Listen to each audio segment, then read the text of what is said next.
Immigration permission తీసుకోవాలి. ఇది supreme court order. Illegal detention చేస్తున్నారు. స్పెషల్ లాయర్లు చాలా మందిని పెట్టుకున్నాడు కదా, ఆ ఢిల్లీ నుంచి కూడా పాపం పోయినసారి తీసుకొచ్చే ప్రజల సొమ్మంతా వాళ్ళకి గట్టి పెట్టాడు కదా. ఒకసారి అడగమండి సుప్రీంకోర్టు ఆర్డర్లో ఏముందో ఏం రాస్తుందో. ఈయనేదో వచ్చి ఈయన మీడియా ఉందని చెప్పేస్తే ఎట్లా అంటారు చంద్రిక గారు? ఇప్పుడు ఏదో ఎట్లా వారెంట్ ఇవ్వాలి, ఎట్లా నోటీస్ ఇవ్వాలి ఈయన బాగా చెప్పేది. ఈయన ఒక ముద్దాయి అదే చెప్తుంది. దౌర్భాగ్యం ఏంటంటే ముద్దాయి వచ్చేసి చట్టాలు ఎట్లా ఉండాలని ముద్దాయి చెప్తున్నాడు. ఇంకా అంతకంటే హాస్యాస్పదమే ఉంటది. అలా పరిస్థితులు ఉన్నాం. అందుకని ఇప్పటికైనా ప్రజలు గమనించారు, ఈయన గమనించట్లా. పవన్ కళ్యాణ్ గారి గురించి ఏం మాట్లాడతాడండి ఆయన? పిఠాపురంలో ఏం జరిగింది? పిఠాపురంలో జరిగితే ఆపారా ఏమన్నా? అసలు ఆయన పవన్ కళ్యాణ్ గారి గురించి మాట్లాడేటువంటి అర్హత ఈయనకుందా? ఒకసారి ఆలోచిద్దాం. మేమే కనుక నిజంగా కక్ష సాధింపు అయితే, కక్ష సాధింపు చెయ్యాలని మేము అనుకుంటే అసలు వాళ్ళు ప్రెస్ మీట్ పెడతాడా జగన్మోహన్ రెడ్డి అనే వ్యక్తి? ప్రెస్ మీట్ పెట్టగలుగుతాడా ఇవాళ? ఎంతమంది అయినా పోలీసు 150 అన్నాడు. ఇవాళ 151 మందిని మొత్తాన్ని తీసుకొచ్చి కూర్చోబెట్టేవాళ్ళం కదా ఈయన అన్నట్టుగా. మేము పనిచేయట్లేదు కదా. మేము ఎక్కడ ఎవరెవరు ఎన్ని దుర్మార్గాలు చేశారో అన్ని కూడా లీగల్ ప్రాసెస్ లో వెళ్తున్నారు. మేము ఎక్కడ కూడా తొందరపడలా.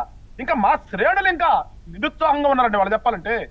అనా వాళ్ళు మన ఎంతలాగా ఇబ్బంది పెడితే మీరు ఏం చేస్తున్నారని చెప్పేసి మమ్మల్ని తిడుతున్నారు. మేము తిట్టించుకుంటున్నాం ఇవాళ మా కార్యకర్తలతో, మా రాజ్యంతో.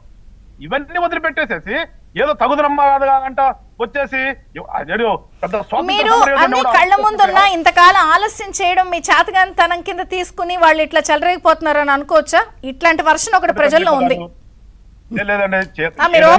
అనుకోండి, మనకి ఒక రాజ్యాంగం ఉంది, ప్రజాస్వామ్యం ఉంది, చట్టాన్ని గౌరవించాలనే ఆలోచన, చట్టాన్ని గౌరవించడం అనేది మాకు తెలుసు.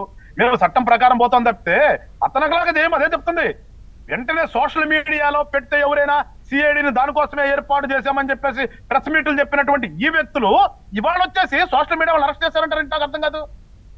వాడి భాష ఏంటి, వాడేంటి? వాడు స్వాతంత్ర సమర యోధుడులాగా వాళ్ళు అరెస్ట్ చేయగానే ఓరో బ్రోమంటూ వీళ్ళు పరామర్శ మీరు అన్నట్టుగా విజయమ్మ సోదరుడు ఒక పక్కన, ఇక్కడ ఉన్నటువంటి పోయినసారి మినిస్టర్ చేసినటువంటి వీళ్ళు వాళ్ళని పరామర్శించడమా? పరామర్శించడం కాదట. ఒక మంచి కార్యకర్త కదా ఇబ్బంది జరిగిందన్నప్పుడు మీరు అరే వాళ్ళు నీచంగా మీరు కూడా చదవలేనటువంటి భాషను పెట్టి ఎంతమందిని మానసిక క్షోభ పెట్టారండి. అది కదా వాళ్ళని కూడా మేము రాగానే అరెస్ట్ చేయలేదు.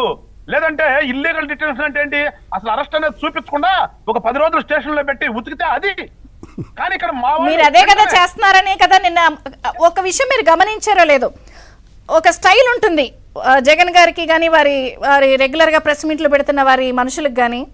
ఒక కుక్క వెళుతుంటే మేకరా అంటూ ఉంటారు, మేక మేక మేక మేక మేక మేక అని అందరూ తనిపిస్తూ ఉంటారు. ఇప్పుడు అదే జరుగుతుంది. మీరు కంపెనీలు పెట్టుబడులు మీ గోల్లో మీరుంటే ఇల్లీగల్ డిటెన్షన్లు అంటే ఇప్పుడు మనం మొత్తుకున్నా బయట నుంచి చూసేవాడికి ఏదో జరుగుతుందన్నట్టే పిక్చర్తో ఎస్టాబ్లిష్ చేసుకుంటూ వస్తారు. అప్పుడు మీరు యాక్షన్లు తీసుకోకపోతే రాంగ్ సిగ్నల్ వెళ్తుంది కదా. లేదు చంద్రిక గారు, ఒకటి మాత్రం చెప్తున్నాం. మాకు మమ్మల్ని గెలిపించిన తర్వాత ప్రజలు మాకు రాష్ట్రాన్ని అభివృద్ధి చేయడం ఒక ఎజెండా, ఉన్నటువంటి యువతకి ఉద్యోగాలు కల్పించాలనేది ఒక agenda, at the same time సంక్షేమం అనేది ఒక ఎజెండా, పాడైపోయినటువంటి ఈ వ్యవస్థలన్నింటినీ కూడా బాగు చేయడం అనేది ఒక ఎజెండా అని చెప్తే వీళ్ళకిలాగా పోయినసారి ఇతను చేశాడు కదా అరెస్టులు చేయటము, దోసుకోవటం, ఎక్కడ సంపద ఉందో ఆ సంపదను దోసుకునే ప్రక్రియ ఒకటి. ఇంకోటి ఏంటంటే అడగకుండా ఎవరైనా మాట్లాడితే వాళ్ళందరినీ కూడా తీసుకెళ్లి సిఐడి పేరుతో ఇంకో పేరుతో అరే వాళ్ళ సొంత ఎంపీని కొట్టినటువంటి చరిత్ర ఉన్నటువంటి వీళ్ళు వచ్చి నీతులు చెప్పేది ఏంటండి? అసలు మనకి వాళ్ళ సొంత ఎంపీ మీద దేశద్రోహం కేసు పెట్టారు. ఒక ఎంపీ మీద దేశద్రోహం పెట్టి కేసు పెట్టినటువంటి ఈ పార్టీలో నేను అందుకే అడుగుతున్నాను, ఈ విషయంలో మీరు పక్కాగా ఎందుకు వ్యవహరించటం లేదు? ఏమండి, ఒక విషయం పబ్లిక్ నుంచి డిమాండ్ వస్తుంది.